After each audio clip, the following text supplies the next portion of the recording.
Hello! I'm Loppy. I'm a huge weeb who collects anime figures, and I am a VTuber. Safe to say, I love anime. And my second favorite anime of all time, and the one that really got me into anime, is Kill la Kill.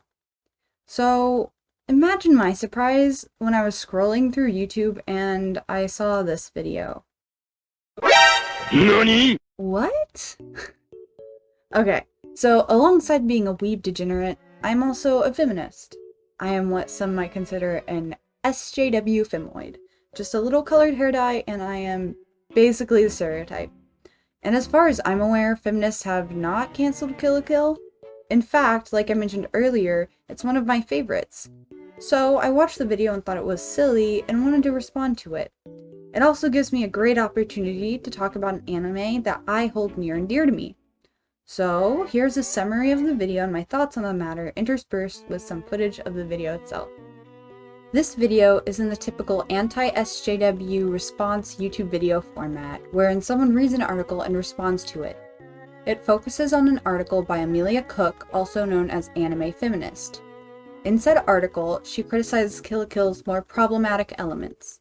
For example, she talks about how Satsuki's usage of social Darwinism, fascism, and capitalism, while ultimately being proven wrong in the anime, made her uncomfortable. Something that Mr. Bader here has a big issue with. We'll come back to that later. And how in episode 7, Mako is basically punished for wanting a better life for her family, and her move back to poverty is shown to be a good thing.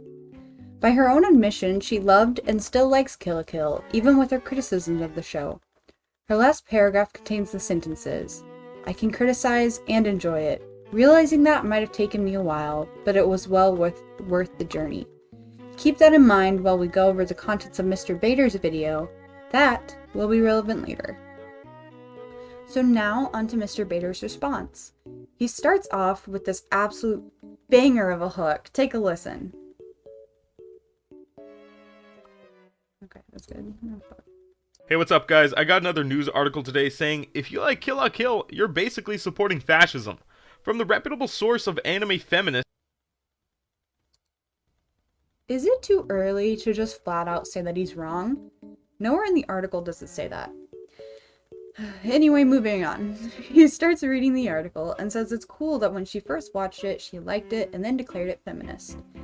Then when he reads the part where Anime Feminist writes that she rewatched it recently after having gained her degree in feminist studies, he says, verbatim, "Haha, now that's where you're wrong.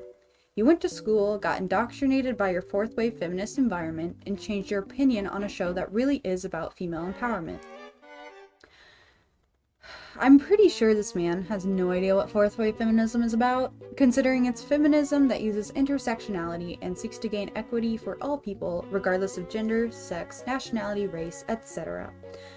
Not sure what about that would make her hate Kill la Kill, but whatever. Let's keep going. He says, and I'm going to beep out the slur here, She even goes full retard by saying her favorite character, Satsuki, is actually a fascist and supports fascist ideology. His response? And of course, the feminist has a problem with meritocracy and hierarchy being the basis for a governing system. Probably because her feminist studies degree is worth a fraction of the paper it was printed on. Haha, got him. Thank you, Mr. Bader, for your enlightening response to her argument. He actually does go on to respond to her argument.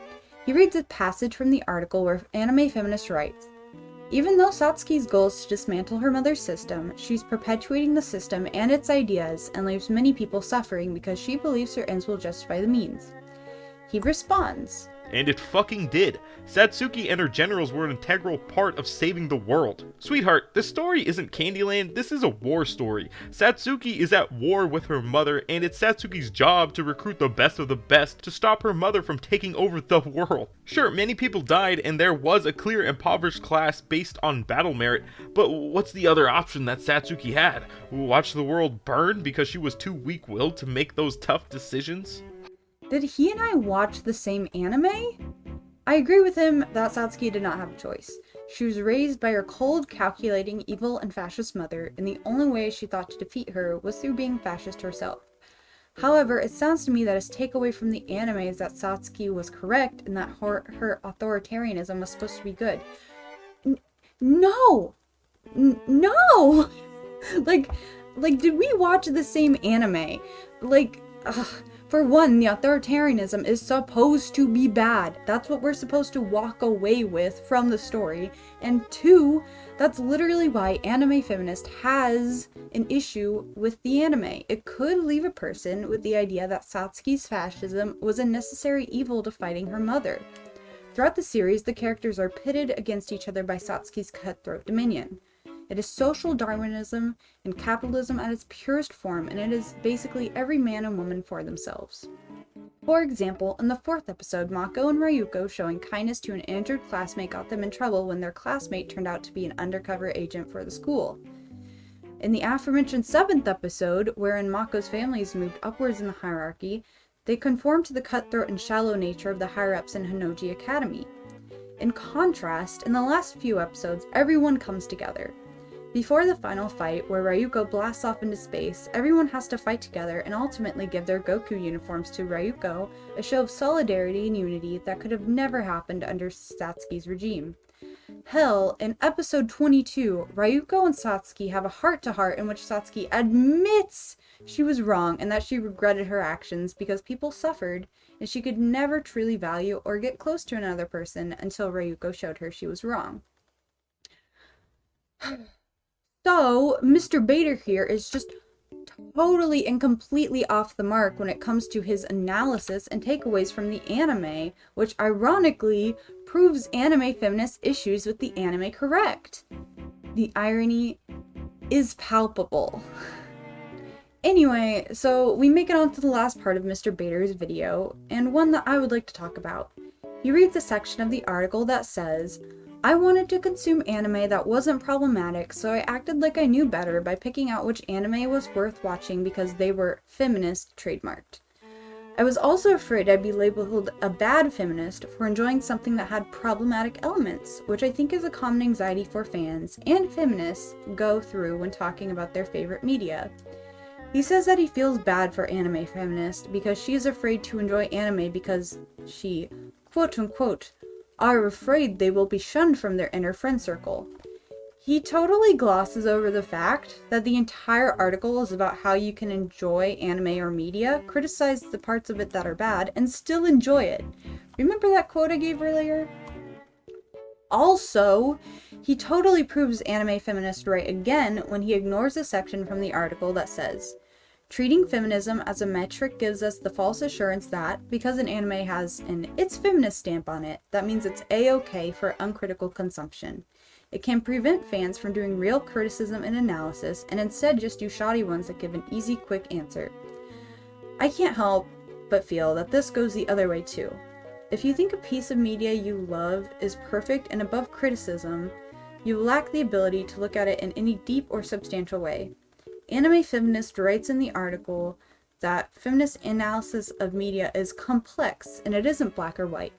It's just a way to hold media to a higher standard.